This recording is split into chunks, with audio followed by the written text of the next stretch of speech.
Tech Talk Tuesday, number 174. Look at that, it's in reverse because of my silly camera I have on here. Got some cool stuff to tell you about. I say it every week, but give me a little live check. Let me know if y'all can hear me. I'm getting ready to come in. Hey, Paul. Where did I meet you, Paul? What racetrack were we at? Hey, Matt.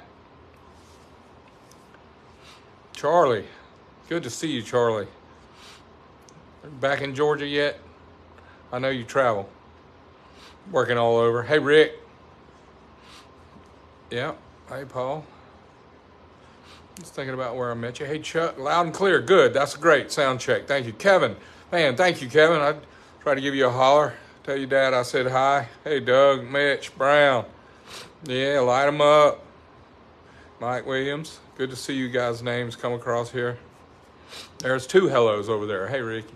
Yep. Today I'm going to do a little bit of story about some real technical stuff that's changed my life and your life and everyone. Thank you, Jim, for being on time. Joey, Greg. I just want you guys to learn a little bit about how things have happened and what we've learned over our career. Chris, how's it going, man? Glad you're back. Daryl, Adrian, Mark, good to see you guys. But Jackie and I raced motorcycles back in the 70s, back before some of y'all was born, and some of you were young'uns, and some of you are really old. Hey, Charlie, speaking of somebody really old, and Ed, hi, y'all. But I want to tell you about something we learned. When I was a teenager and wanting to make engines go fast, Jackie and I, we started hanging out in 1973 and we would go to the drag strip every weekend. And we worked on big block Chevrolets. And there was in Florence, South Carolina. Hey, Destiny. Hey, Larry. And we lived in Florence, South Carolina. And I was there probably 25 years. And Jackie and I met at college football games. No, we did not. We met at high school. She was a JV cheerleader, and I was playing on the varsity team at the time. Excuse me, I was warming the bench on the varsity team because my position, I was third string behind Harry Carson, who played for the New York. Yeah, that guy. And he was really good, but I didn't get to play much. He ran over me all the time. I was good like target practice for him. But hey, Mark. But back in the day, back in the 70s, big block Chevrolets were really big. Jackie and I had a 396 and a 427, and we had some cool cars, and I wanted to learn about them. So they had, we learned that the rectangle port heads on the L88s and on the 375 horse 396s had really big ports. And I didn't care anything for the oval ports or anything because they were for trucks. And I always wanted big ports. So I started learning a long time ago that whatever worked great on a 396 or a 427, as soon as you'd put that camshaft or those heads on a 454 after 1970 is when we started getting 454s, and they came stock in some of the new cars, and of course 72, 73. And Jackie and I started dating full time. Been seeing each other ever since 73. So we kind of got in on the ground floor, all that stuff. And what I wanted to tell you really cool about it is everything that was wrong with a 396 or a 427 instantly got fixed on a 454 because it needed more cubic inches. It needed more low end power. It needed more airspeed. And what we learned is cubic inches created the airspeed we needed to really wake up those big ports and big carburetors. And of course the camshafts back then, you guys, Pryor and Donald, camshafts were giant. L88 cam, 375 horse, 396 cam, those things. Any camshaft, and it's so true today. Think about where we are now, 50 years later. If a camshaft sounds awesome in a bike, most of the time it's not really the best cam for the package because it sounds good better than it runs. Now with EFI, we're so fortunate that we don't need a carburetor. We don't need the signal through the carburetor to make the fuel come in. We got electric fuel pumps and got an injector so we can make the fuel go in at 40, 50, 60 PSI so we don't have that signal problem we needed at the carburetors to make the fuel come out of the bowls and go into the engine. So we learned a lot. But back in the day, we went to the drag strip and got finally my mentor at the time. His name was Ken Emerson, and he ran a speed shop right there in Florence, South Carolina. He had a little small speed shop, and he sold Hurst shifters and hooker headers and Schaefer and Hayes and all the Zoom stuff. And I was just so enamored with that because I got all the hot rod magazines and all Carcraft magazines, and it was so much fun for me to learn. And this guy was real. Like, I could go over to his shop at night and work on engines, and he would teach me stuff based on what he knew. And the guy runs the speed shop. I mean, he would probably be the smartest guy around, right? Well, he taught me so much. And then he was such a good salesman when the Harley-Davidson dealership moved to Florence. I think it was in 1975, and a guy named Buck bought it. And it was Buck's Harley-Davidson. They hired Kenny to be the manager of the Harley-Davidson dealership, and they hired Jackie, my girlfriend, to be the parts manager. So all of a sudden that day, we started getting really good at Harley stuff the hard way. We learned the hard way. We learned about AMF and shovel heads and S&S stroker kits and Super D carburetors and kick-starting, man. Kick-starting in big strokers. It's no wonder I can't hardly walk. I trip and fumble, and I'm limping, and so did everybody else that worked on them. We struggled. But where I'm going with all this is they took in a 1975 brand new Z1 for a trade-in at the dealership for a dresser. And this Z1 was beautiful, man. It was that kind of brown and gold and black and white stripes on it. It was a 75 model. And I had been a two-stroke guy. I'd never really had a four-stroke motorcycle, so I didn't know much about it. Well, all of a sudden, I went from this Harley that I was racing with the Harley-Davidson guys that had this one camshaft in it, the shovel head cam, the Evo cam, whatever it's called back then. And I got this, I called them up. I said, you know what? I borrowed the money from the bank, and I bought the Z1. And lo and behold, it had two camshafts in it. It had one on the intake and one on the exhaust. And Jackie and I made a drag bike out of it, and we took it over to 710 Dragway over there in the Pembroke area. We went to Chadburn Dragway, and we ran every Friday, Saturday, and Sunday at the drag strip with this motorcycle because I was a drag racer and I was an engine guy, and I wanted to figure out how to make these engines go fast. So I had these other mentors. I wrote down a couple names in Florence. There was a guy named Slick Johnson. There was a guy that worked at the Honest Charlie Speed Shop. He ran the machine shop. He also ran the machine shop at the, what was the name of the oil company there? It was a parts house, and they had a great machine shop, and Central Oil and Supply. That's what it was called. And he ran the machine shop there, and man, I got to learn so much. I would be like the thing that wouldn't leave. I'd go to the machine shop and hang out. He showed me how to bore and hone. He showed me how to do 3-angle valve jobs. He showed me how to deck the heads and deck the cylinders. And here I am reading how to hot rod Big Block magazine and the books, and reading how to hot rod small blocks. And if you have ever been around there and you know anything about Timminsville and Florence, you know that's where the great Cale Yarborough is from.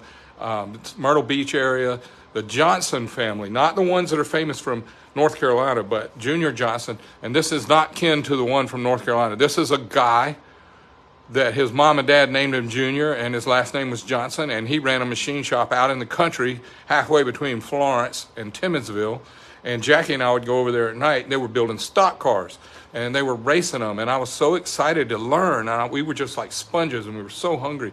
And that's one reason I love doing this with you today. I can share these stories and share you some of the stuff that we learned. But where this whole thing goes full circle for us today on our birthday at Star Racing now, it's 43 years old this weekend. Star Racing has been in business for 43 years this weekend, that's really amazing. We started the company in 1979, Thanksgiving weekend, and we still sell camshafts and head parts and valve springs and all kind of cool stuff. So we're still keeping the Star Racing legacy going. But what this goes full circle, and why I sound like I'm jumping around, please follow. We took our Z1 Kawasaki 1975 to the 710 Dragway, and there were some boys there that were local, and they were hard to beat. And we would race and race and race, and we ran heads up. There was no clocks. There was really no 60-foot times. It was just heads up, you know. The lights would come on, and we would go. And you would get a red light or you'd get a green light, and the wind light would come on, and you'd go the next round. And I raced for $75. That was my official money. Like when you'd win at 710, it was $100 for first place and $75 for runner-up. But where this story got interesting is the guys we were racing against, I heard a rumor that they were going to Atlanta to a shop in North Georgia that was souping their bikes up for them, kind of under radar. And I was like, wow, they go all the way to Atlanta. So I went over to Miller's Kawasaki in Darlington, South Carolina, and Donnie gave me a job there, and I started tearing down the Z1s and started working on figuring out how to make them go faster. And Slick Johnson and Junior Johnson taught me how to degree the cams on them. So we did the cam with the Kawasaki sprocket on it, and I'd take a rat tail file and a little drill motor, and I'd slot these holes, and then we could loosen this sprocket and turn them. And I'm going to tell you more about that in a minute. But when I got to where I learned how to really degree the cams, it was in 1975, and I was like, this is before I opened my company, but I was working for Donnie Miller at Miller's Kawasaki. I had these guys, they said, we're going to outrun you. We're going to Atlanta to get our engines built, and we'll come back and beat you. So Jackie and I worked really hard through Donnie's shop, and I started outrunning those boys. I started outrunning those boys that were racing in 710 and Chadburn, and they were going all the way to Atlanta. And so one of the guys had probably the most money and the fastest bike. He said, well, I'm gonna bring it to Miller's Kawasaki and let you fix it. I said, well, first you got to tell me what you got done. He said, well, we went to Atlanta and we got these trick camshafts. They're gold and they make more power, and we got a Kirker 4-in-1, and they changed the little 125 jets in them stock Mikuni carburetors or 42.5s or whatever we were using back then, and they tuned them. No dynos, no cell phones, no fax machines. There was nothing but just show up and see who shows up. You had to send a letter to somebody if you find out they're coming. But I'm telling you, man, this is way different than it used to be. Well, we got the guy's bike from Pembroke or 710 or Chadburn, wherever he's from, came to Donnie's shop, and we took it apart, and I started degreeing the cam. So I put the degree wheel on, found top dead center. I got the cam where it opens, 40 off the seat, wrote that number down, turned it over through full lift, got it to 40 before it closes, got that number, added them together, subtracted 180, did the whole math, and got the lobe center. And I was like, wow, these opening and closing numbers are the same as stock. So I got to looking at the cam.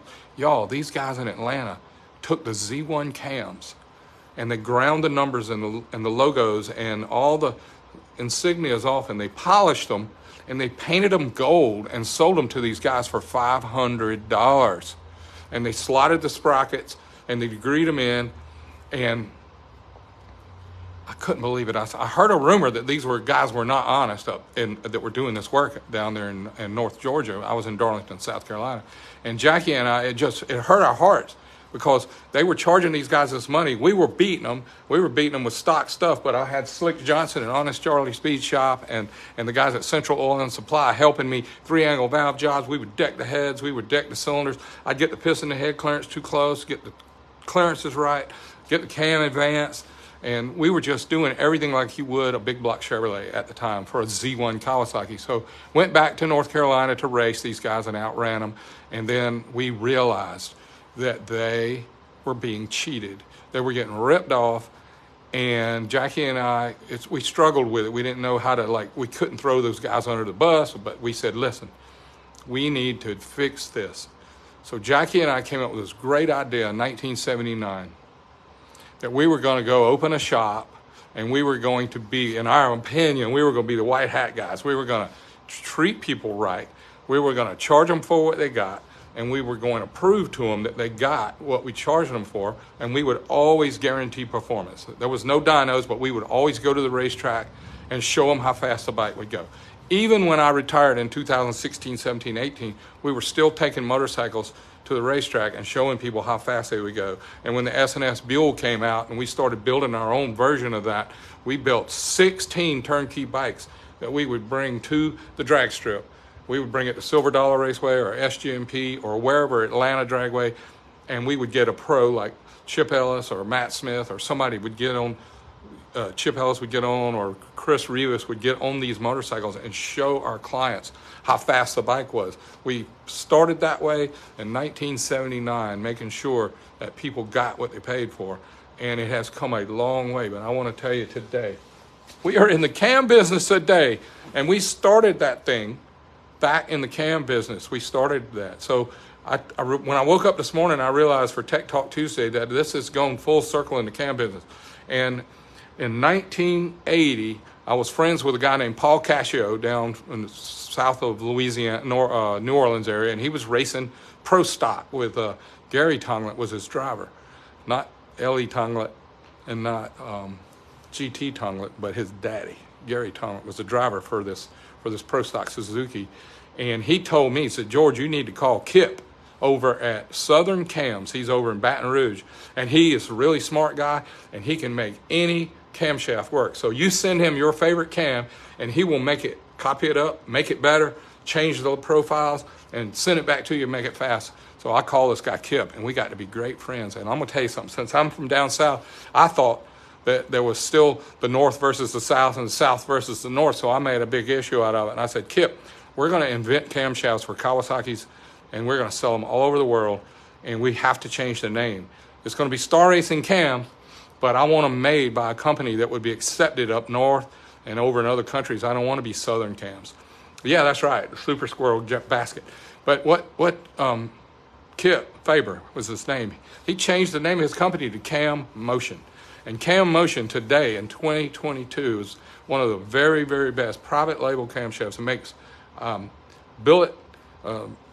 it makes cam billets for people, custom billets. He also does some of the most and the fastest and the most powerful LS cams for Chevrolets right now. And he is still a great friend of mine. He's 73 years old. And I called him this morning and talked to him about this story, and I told him what I was going to talk about. And that's right, Paul Miller. You are right there with me. And Kip built all of our cams. That's how the Z2, Z3, the Z9, Z10, Z14, then the G13 and the G9 and G4, and all these cams just kept coming and coming and coming. And Jackie and I was his biggest client at Cam Motion for a long, long time. And finally, one day, Kip said, you know what, I can't do these. What changed his mind was the camshafts were all flat tappet cams for Kawasaki and Suzuki. And the oil got changed when the EPA came in the late 70s and early 90s and made everybody change their oil mixture, their oil chemistry to get rid of the protection because it was bad for the ozone, it was bad for the EPA. So they came out with really crappy oil. And y'all, our flat tappet camshafts have gone into tank ports. So Kip says, you know what, I can't afford to be in the Kawasaki and Suzuki cam business anymore because I have to warranty that stuff. So I've seen on all these, even at Jim Doer and his wife Barbara over at Megacycle, and then of course the web cam people, all those girls over there have served our industry, and all of this sort of came out of the same place. We had RC Engineering, we had Vance and Hines started about the same time we did, and we were all at little mini battles with each other trying to have our brand and the people that made our stuff for us. But Kip Faber was had a very big role in that part of our camshaft business. But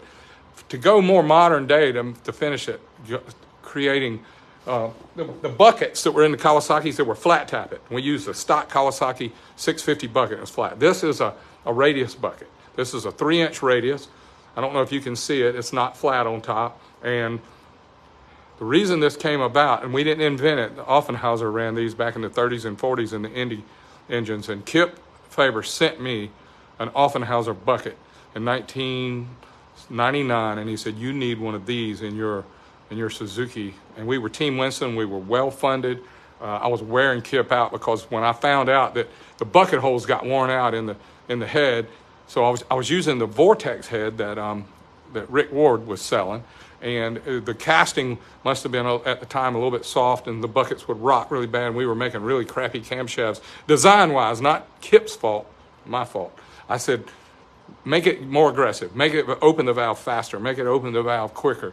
So he started making them where they would run off the edge of the bucket, and it would start wearing the buckets. It would wear the bucket bores, it would wear out the lobe. And he said, you know what you need to do? And this is when it happened. I went from a 33mm bucket, I bored it out to some 34s. Tom Falicon started making us some buckets. MTC made buckets, and Kibblewhite made buckets. And they ended up being these buckets, and we could get them 0.5 millimeter bigger, 10 thou bigger, 20 thou bigger, 30 thou bigger, and every time the bucket hole would wear out, we would use our SERTI machine, and we would bore out the bucket hole and put a bigger bucket in it. And when we ran fast and come home and take it apart, there would be a wear pattern on the bucket that was small in diameter. And one day it hit me with the caliper.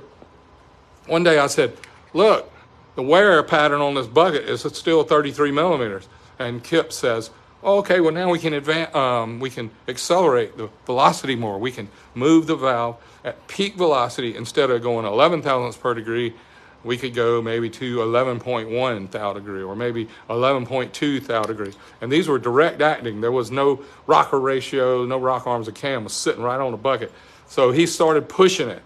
And then we started getting bigger and bigger and bigger. One day I had the biggest bucket that would fit in probably a 39 or a 39.5 millimeter bucket in a Vortex Suzuki head. And Kip said, you know what? You got to get off of that, man. You got to go to radius. So I said, look, we're getting ready to go to Indy. We got this money. We got Team Winston. You guys quit texting me right now. I'm doing Tech Talk Live. Sorry, but I'm gonna try and talk to you without it. All right, we're gonna stop texting right now. I'll follow up with you later, man. Anyway, I said, Kip, can you make me 16 radius buckets and 2 camshafts in 2 weeks? And he said, oh my gosh, George. He said, that's impossible. I don't have the tooling. I don't have the equipment. This is in 1999. And Indy in 99, he says, I tell you what you do. And think about how long ago, it's 22 years ago. He says, I tell you what, send me $10,000 cash in a box. And I'll start on it, and I'll get you 2 camshafts, and I'll get you 16 buckets done in 2 weeks. And so I went to SB&T, and the guy there that made everything happen for us, his name was Buddy Guth, and he was our bank guy. And I said, Kip is going to need $10,000 tomorrow. Let's send it next day. Can you hook me up the money to send Kip the money? And I borrowed $10,000. Next day, I aired it to him in a box. Kip started working on it, and he built me 8 buckets. This is one of the old ones. It has a radius in the bottom to keep it round because it was so thick and so heavy, we were lightening them up. But this dome right here had to turn. This had to turn, and I didn't know it, but Kip knew it. Kip knew that my point contact was going to be off the chain. It's going to be off the chain. So I got a cam here. This is one of the cams he made me. And if you'll look, you can see the wear, where it made a stripe down the center of the lobe.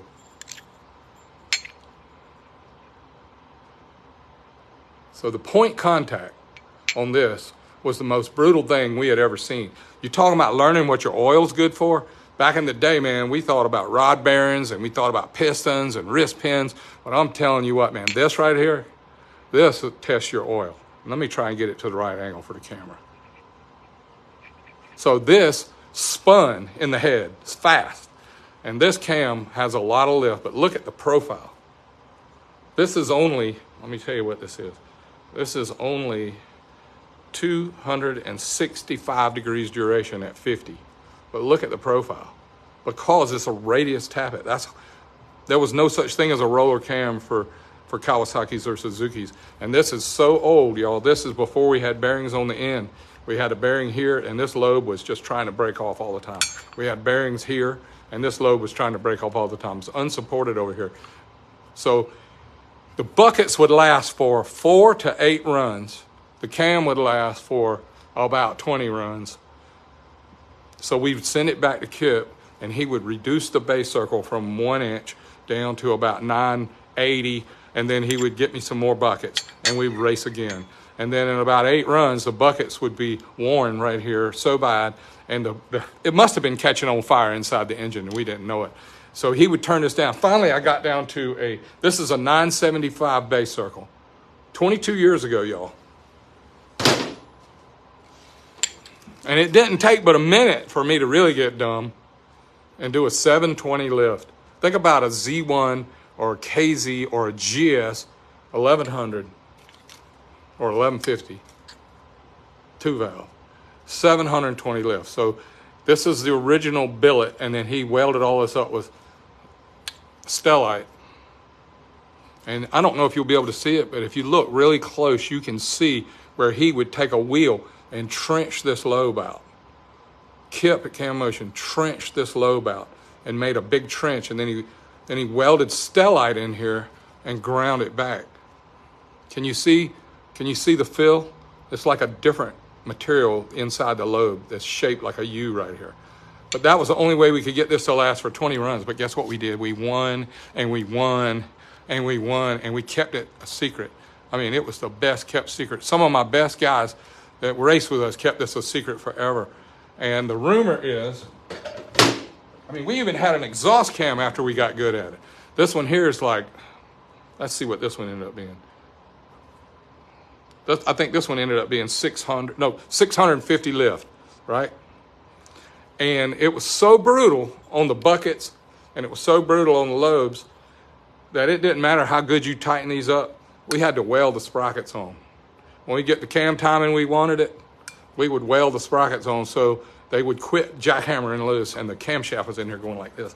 Oh man, you talking about tear up some stuff. That's what I say all the time when I tell you I know some things because I ran over a bunch of stuff. I know some things because I blew up a lot of stuff. And these people helped us grow all this stuff. But this right here, this ended up being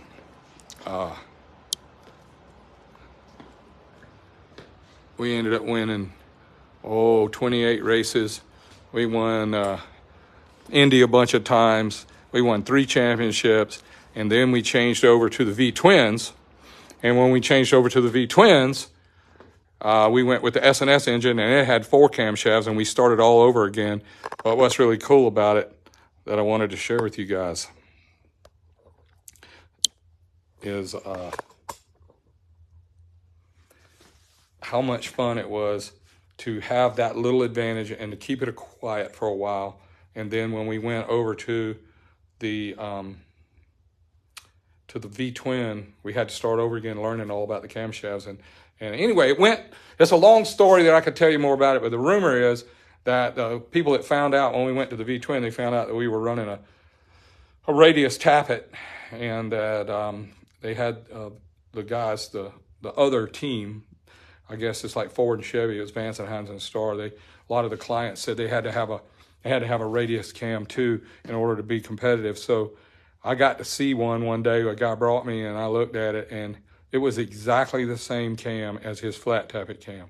It was like 660 lift, had the same opening number, and it had the same closing number. But what we got with our radius is we came over here and we opened the valve sooner and quicker. Then we started learning that we didn't have to cut deep valve pockets in the pistons. We could open the valve later and have it open faster without falling off the edge. And that's where we're at today, and why rollers like this are so important. This is an LS roller that's used in all the Harleys, the twin cams and the Milwaukee 8s, and it has this wheel on here that lets our cams look pretty smooth. And the valve, this lifter has no idea what I mean when I say the lobe looks smooth, but the action is so brutal. When you're revved up and you got a lot of spring pressure and you got big heavy valves, it tries to break this wheel off. It tries to break the lobe off. It might look smooth to you, and this may look brutal to you, but it's all perspective. Looks like I'm running out of time. Let me show you all the board at Tech Talk Tuesday, number 174. I had some mentors in my cam days. Slick, Junior, Kip, Jim Dewar, and Joe Hornick have all helped me a ton. And I'm thankful for that. But it's 174, man, in the books. Next week is 175. I want to thank all you guys for how many years this has been, every week, exactly on time. And also I want to tell you, thank you for keeping us in business for 43 years. And as long as we're willing and as long as the good Lord gives us the strength, we'll probably stay doing it because we're having fun with it. But back in the day, man, good to share. May God bless y'all. Please come back and see us next week. Amen.